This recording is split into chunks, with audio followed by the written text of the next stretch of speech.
Hello and welcome to Artifacts, a living archive dedicated to preserving the first-person stories of queer, avant-garde, and underground culture, told by those who lived it. Today's episode is part of our series Downtown Performance, produced in collaboration with NYU Skirball, spotlighting the radical artists who reshaped New York's theatrical underground. In this episode, we're honored to share a conversation with Kate Valk, a defining presence of the Wooster Group since 1979. After arriving in New York at 19 with little exposure to the arts, Valk found her way to the company through Stella Adler's classes and the Wooster Group's workshops at NYU. Welcomed by Elizabeth LeCompte, she became indispensable both on stage and behind the scenes, eventually emerging as one of the troupe's most singular performers. Across 4 decades, Valk has appeared in nearly every Wooster Group production, including Route 1 and 9, The Hairy Ape, Brace Up, and Hamlet, helping shape the company's distinctive language of performance. She has recently expanded her work into directing, continuing her evolution within one of the most influential experimental theater ensembles of the last half-century. You know, for me, I'm kind of like a lower middle class gal who didn't have a lot of culture in the household, TVs in every room. So I knew pop culture, but I didn't know a lot about art. I came to New York and I was 19, I guess, and I was in Department of Drama, NYU, and it was the studio program because the theater school was too competitive for me. And so there, of all the studios, there was Uta Hagen and Strasberg and Adler, and I was just attracted to the Adler studio because she spoke a lot about physical circumstances. She thought the Strasberg method was creating a generation of neurotic actors with all the emotional recall, and she claimed she had gone and had a special meeting with Stanislavski and later in his life, and she understood his method. And she thought, you've either done it or you can imagine it. And that you don't have to incur a kind of psychological trauma or recall difficult things. But I had this gnawing anxiety at the end of my 2 years there that I really didn't want to be an actor and get a picture and a resume and try and get work. I didn't have that kind of ego to try and get a job that way. I was looking for a place. I wanted to work. I had to do 1 semester extra because I was a transfer student. And they had this new program, Experimental Theater Wing. The semester I was there at ETW, the Wooster Group were teaching artists. So I met Liz and Spalding and Ron, and Willem was around the edges. They made a piece with us at NYU's spaces at 721 Broadway. They had renovated an old beautiful factory building.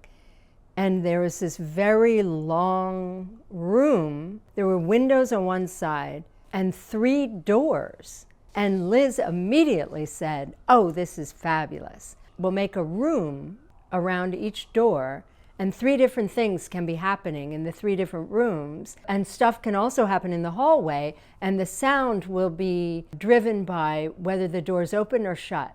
I mean, it was so brilliant right away that her relationship to the architecture, the space. And so that really blew my mind right away. I was just so excited by the work and by Liz, who to me was the most amazing person. Everything to Liz was aesthetic, everything. So I came down and I met Liz, and of course I was very nervous. I said, I'd like to volunteer. And she said, what can you do? I was like, oh, well, I can sew. Because my mother was a very good seamstress, not professional, home seamstress. And so she had taught me how to sew. I knew how to sew. So I felt confident to say that I can sew. And Liz said, oh, would you duplicate this dress? because she had the beautiful blue satin gown that Libby wore in Rumstick Road. She needed a copy made of it. So that was my first job. I duplicated the blue satin dress. And of course, to me, I was like, oh my God, I'm making a blue satin. And so it was like, I think I stayed up for like 2 nights making this dress. And see, that's the other thing that really connected me with Liz as an artist, is that everything, every prop was meaningful, and she had a hand in it. It was part of the grand design. Objects are imbued with a lot. I guess I came in 78, 79. 1980 was when the group incorporated. My mind was blown. It was like finding it, you know, like finding the art, the thing that turns you on so much. The group was small, and so everybody did everything. I mean, I insulated with Ron, we insulated the upstairs of the theater, and you know, I like to say, first you pretend you're a theater company, then you become a theater company, then people come. I started to think that the younger people that were coming to work with us, oh my God, they actually have skill. They're maybe more interested in career or working outside. I had to leave the room, and then they voted me in. Liz and Spalding and Ron and Jim Clayburgh, and who was a designer with the group, and he had been around the garage and worked with Schechner before. And Peyton Smith, very important, Peyton Smith. Willem, he was in like a theater in Milwaukee, Theater X, so he had worked with Schechner too. People were just discovering he was good on film, so he was working with Monty Montgomery, Catherine Bigelow. He started making films and still managed to work with the group a long time. Well, you know, Willem's film career did not happen overnight. I guess maybe the movies got bigger and the time was longer that he was away, and so the pressure was greater on him. That in the beginning, when he was making smaller films, he wouldn't be away for so long, and it would be easier to integrate him back into the work when he came back. And Liz is the one who kept up. I mean, we all did, but he could always come back and be in the work. And he could go off and make movies, and we would keep a place for him because it was mutually beneficial. First, she likes people to be happy and do what they want to do. And if somebody really wants to go off and make a TV show or a movie, well, she would never want to stop them. Why would she do that? She wouldn't go, you're fired. She allowed that, but the smart part of that is there was so much people came back with, ideas and stories and people. It was a very good time. Spalding was an enigma to me. If he told you his story, you heard everything, all the details. There was something unknowable about him. To me, when I was young and I'd be around Spalding in the work, I was amazed that his life, his interior life, the life of his mind was so huge that I felt like maybe only a part of him was here working with us. But the one constant is Liz through all the work. Liz is very elusive. She's a paradox. She doesn't want any attention, and she wonders why she doesn't get all the attention, because she wants all the attention, but she doesn't want any of the attention because she doesn't want to define herself. And that's a very interesting aspect of her as an artist. She doesn't want to define herself because then she feels trapped. That's who she is, and she wants to always be free so she can go anywhere she wants to go in her imagination. It's not that somebody decides we're going to change the structure. It comes organically through the work. I like to think of it like a new constellation of people, and it makes a different night sky because the constellation is different. It's not like she cleans the slate and says, okay, for this project we need these people. She works with people, and it's because they want to work with her, and she's interested in their persona. Spalding Gray put it in relation to working with Liz that they're not actors, we're not actors, we're human material.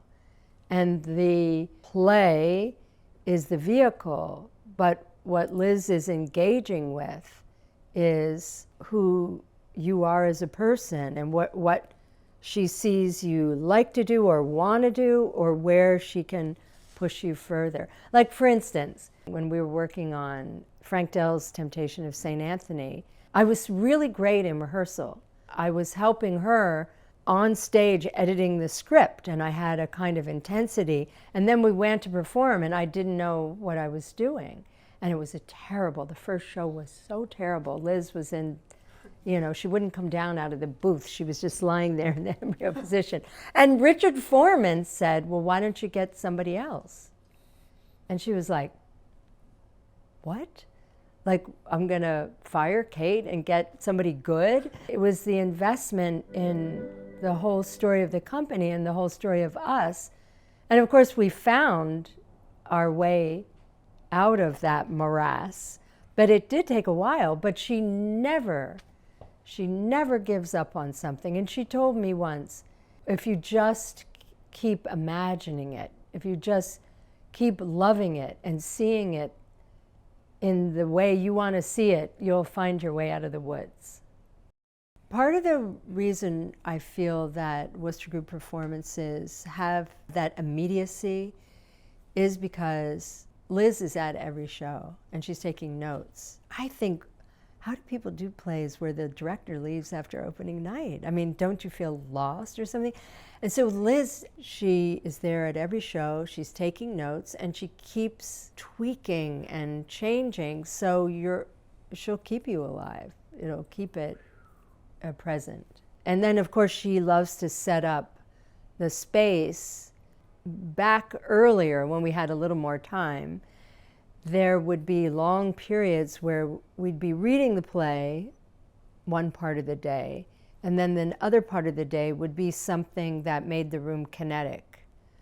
Like when we were working on To the Birdie, which was our version of Racine's Phaedra. Again, adaptation, translation, Paul Schmidt. She was lost. She didn't really know what the style would be for the performance of the language. And so we played ping pong for a while, and then we played badminton. And then the badminton really stuck because it was the court. Then it was all the rules about badminton, and so the metaphor of the court with the invention of tennis in Louis XIV's time.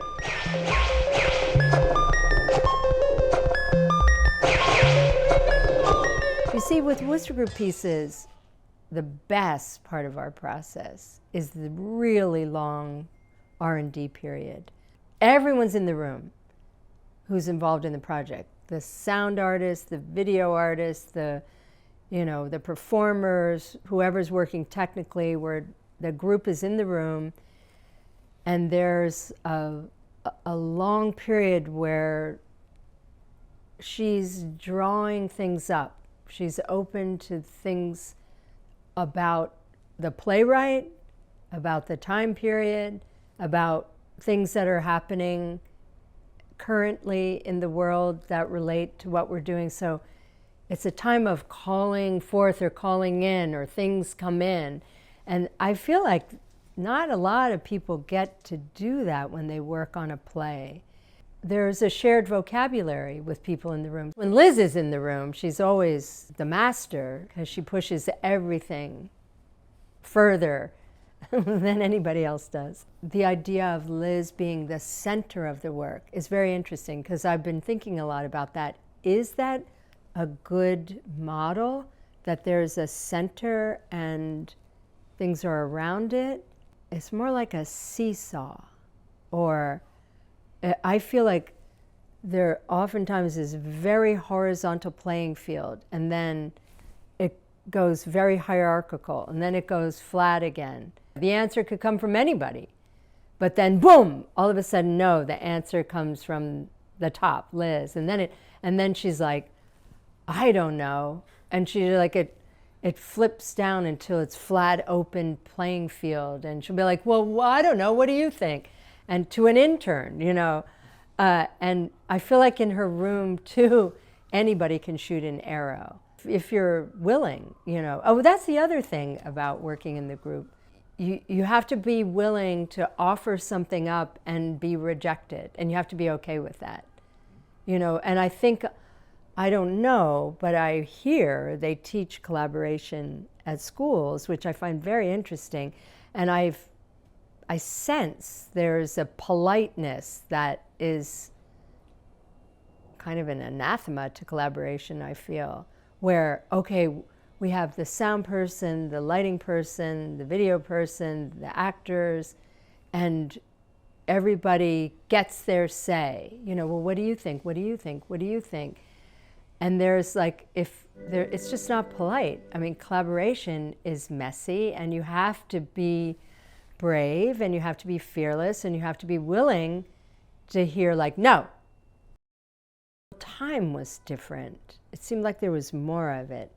I feel like psychically New York is kind of tight, like the premium on real estate and time and money and security, it's different. Soho was emptier, and there was a lot of psychic space. People were doing things in basements on unused floors of buildings, and you could go to a restaurant and say, could we rehearse in your basement? Yeah, sure. You can keep your stuff down there too. Bands were rehearsing everywhere. It was different in that way. And I feel like all of us that gravitated towards Liz and the Garage and the group, we were excited by all the dismantling of boundaries between all the art forms. Dancers were talking.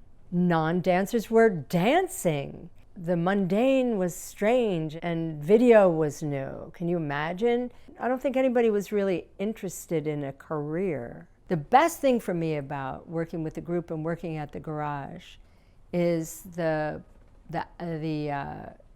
criticisms and the accolades can come and go, but I still have keys to the theater. It is very rare, and that gets you through the hard times when you think, or when I think, let me speak for myself only, I can't do this anymore. I think, well, God, there's no other room like that. The Performing Garage is an amazing place because it's very intimate and because it has a tin ceiling, so it's very live, and there's a lot of ghosts. And theater is about ghosts. Every time you do Hamlet, you're calling up all the other Hamlets. And, well, yeah, there's so much has gone on in that space. You know what I love about the Performing Garage? Okay, we have the Performing Garage because it's part of an artist co-op. Richard Schechner and his cohorts, when he was working in theater at NYU, came down to Soho and somehow met people, artists that were making Fluxus House number 3. And that's the Grand Street Artists Co-op. It's 3 residential loft buildings on Grand and the Performing Garage. It makes a square lot of real estate. So artists get together, they pay the back taxes, they rehabilitate. There was the AIR zoning, artist in residence, so Soho's zoned for manufacturing, so artists now can live and work in these loft buildings. And so that's how we've been able to exist. We don't pay rent to a landlord, we pay maintenance to an artist co-op. But what I love about the Performing Garage is literally 3 I-beams, a roof, and a facade. The walls are the buildings next door, so I love that it's almost not even real. Like it's not even really a building. It's just existing somewhere in between. Artifacts is a free oral histories platform. Please like, subscribe, and visit our website, www.artifacts.movie, for an ad-free, interactive experience with bonus content. If you're able, please make a tax-deductible donation at www.artifacts.movie patreon.com/donate. Hit the link on screen to watch another Artifacts interview.